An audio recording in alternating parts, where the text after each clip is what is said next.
వారికి మనందరం కూడా ఈరోజు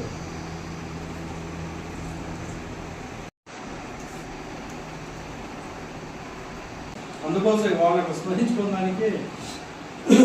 రామూర్తి గారని అనేది చెప్పారే కానీ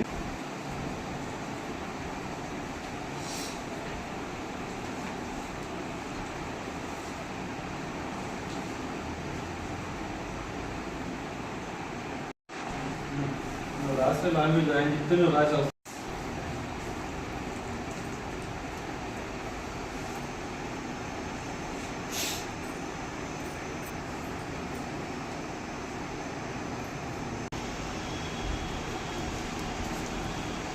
ఒక భాష ఉంది అంటే ఇప్పుడు జనానికి చాలా భాషలు తెలిసిన ఈ భాష అందరికీ కామన్ ఉండేదాన్ని ప్రాచుర్యం చేసి చేయాలంటే మరి ఈరోజు మన తహసీల్దార్ కార్యాలయంలో మన మహనీయులు మరి గిడుగు వెంకటరామూర్తి గారి యొక్క మరి ఒక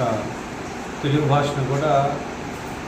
అందరికీ మరి పరిచయం చేస్తూ లేదా తెలుగు భాష యొక్క ప్రాముఖ్యతను దాని యొక్క గొప్పదనాన్ని మరి తెలియజేస్తూ వారు ఒక యుద్ధంలాగా చేసి ఈరోజు మన యొక్క తెలుగు గౌరవాన్ని తెలుగు భాషను దాని ఖ్యాతి ప్రాముఖ్యతను కూడా మరి దేశ విదేశాల్లో కూడా మరి విస్తరింప చేస్తూ మరి వాళ్ళు మన యొక్క తెలుగు భాష యొక్క అర్థాన్ని కూడా అందరికీ తెలియజేస్తూ చేసిన మరి మహనీయులైన మన గిడుగు వెంకటరామూర్తి గారికి మరి ఈరోజు మన కార్యాలయంలో వారి యొక్క గొప్పతనాన్ని కూడా అందరికీ తెలియజేస్తూ ఈరోజు యొక్క కార్యక్రమాన్ని నిర్వహించడం జరిగింది.